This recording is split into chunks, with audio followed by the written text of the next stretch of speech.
Well, welcome everybody to USP-Beyond, and well done for taking your first step to your own personal safety. My name's Teresa, I'm the instructor. I've also got Pete here, who is the founder of USP, and Alex, who will be assisting with some of the classes. A little bit about myself first. I'm actually a classical singer, and I work part-time in the care industry. I've always thought about self-defense, but never been brave enough to actually go for a lesson. But I did go with a friend's daughter 5 years ago. The very first lesson I was shown the escape from the chokehold, and actually escaping from that felt really empowering. I went for the next couple of weeks with my friend and then was able to go on my own for a lesson, which for me was pretty amazing. After a while I was convinced to join the club, and at that particular time I was the only girl, and it was very nerve-wracking, but the whole ethos of the USP was you learn in a safe and friendly environment. It doesn't mean that I didn't have to work hard. I did. I did get a bop on the nose occasionally, but when your eyes are watering, it helps you keep your guard up. But that is really important, because you don't want to learn self-defense and then find yourself in a situation, you take a hit, you forget everything because you've never been hit before. But as I say, it's all done in a safe environment. It hasn't just taught me self-defense, it's taught me confidence. Confidence in every aspect of my life, from just going shopping, to being out in the car, to when I perform concerts. That confidence has absolutely changed my life completely. As I say, I only started 5 years ago. Before that, I didn't have any confidence or any sort of self-worth, and it's given me so much, and that's why I want to start these lessons. I don't want people to have to wait till they're 50 to actually start living their lives. So that being said, I'm going to tell you a little bit about what you can learn if you come to my classes.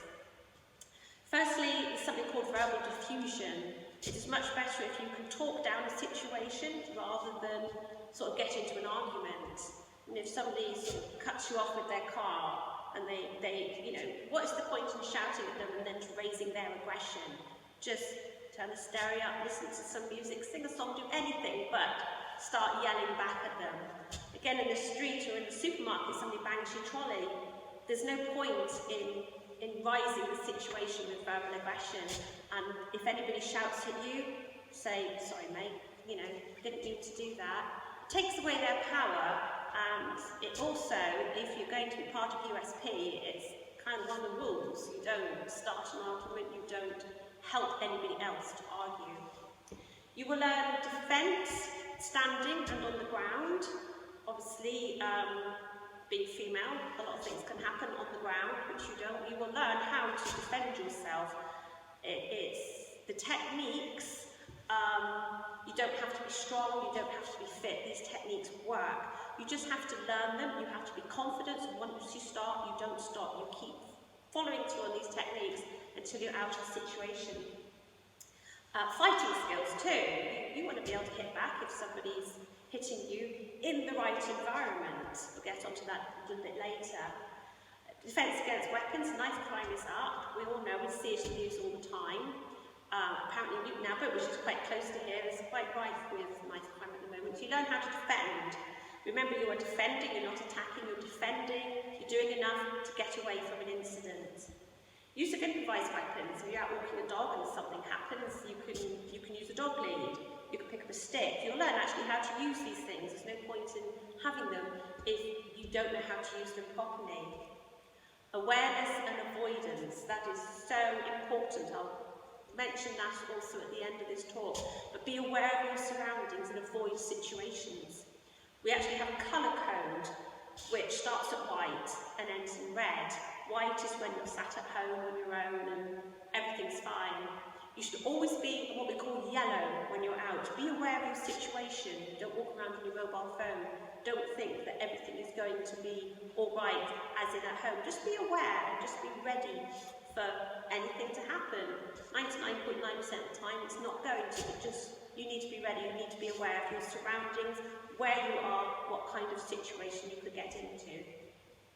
Safety in your car, we do learn self-defense in the car, but there's also something, especially for girls, I think, what their car looks like. Does the car look like it belongs to a girl? Do you have flowers in it? Do you have girly magazines? Is your seat really far forward? Do you look like a short person? You're making yourself a bit of a target there. People think a girl is going to come back to that car. So sort of take a little bit of that away. You're kind of advertising there. So we will learn about that. Hard and soft targets, that's really important. A soft target is somebody who may be on their mobile phone, who may be wearing like really high heels, they can't run, who's not aware of their surroundings, who looks really timid. Hard target, somebody who's maybe walking with something they could use as a weapon, who looks confident, who will look you in the eye. If somebody walks by, make eye contact, become a hard target, don't shrink away from people. Basic first aid is really important, especially if you've been in an incident or you find somebody who's been in an incident. We learn self-triage, how to look after yourself. They do say, not wanting to scare you here, they do say that if you get stabbed it feels a bit like a punch and you won't necessarily know you've been stabbed. You need to know, if you've been in a situation, you've got away, how to self-triage, how to check yourself to make sure you're okay. And USP is the only self-defense program that you actually learn the law. And that is really important because you don't want to find yourself as the person in court. It doesn't mean that's what you necessarily have to think about if you're desperately trying to defend yourself. You need to know where you stand, you need to know how far you can push it, you need to know when to stop.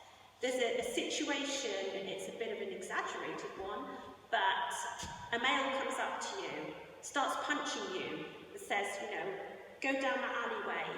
So you fight back. But what if that male is a 5-year-old who wants you to go down to the sweet shop? That is a bit of a variable. You've got to know who's the strength of the person who's attacking you and how much you can actually give back. You wouldn't attack a 5-year-old, but if some guy comes up to you and says, get down that alleyway, you've got every right to actually be the first person to respond. So that is what you will learn. In a minute, there's going to be a short video, a little demonstration on a couple of techniques. The way you will learn them when you come here is step by step. You'll get a demonstration, then we'll work slowly through these, and there's never any pressure to do anything you don't want to do. If you just want to watch for something, if you don't want to take part, there's no pressure, nobody's forced into anything. We've got to respect people's abilities and boundaries. It's really important to have that respect in the club.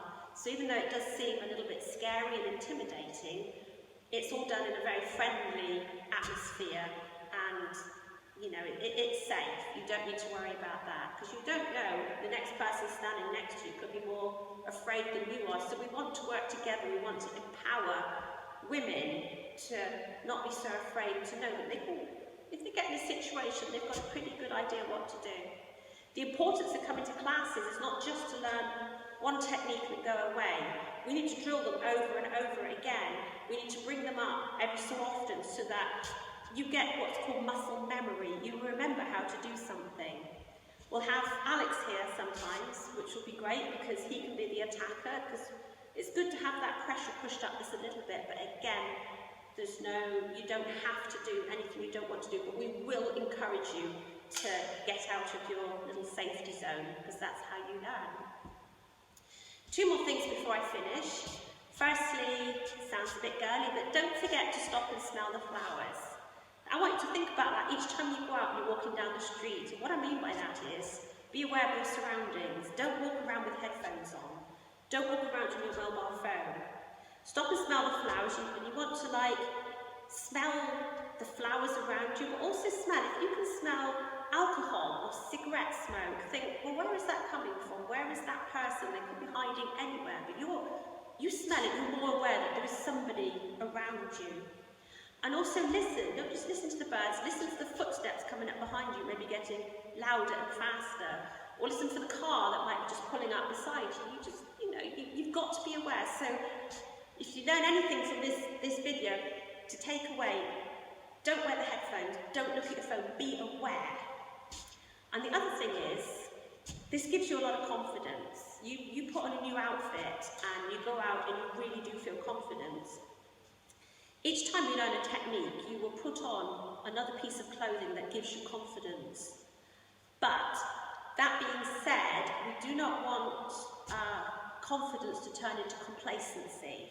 Don't think, well, I can take care of myself, now I can go to these particular places, these particular situations. Always be aware. Come here, learn how to be aware, but do it in a safe environment and have fun doing it. So I look forward to seeing you at the next class. Thank you.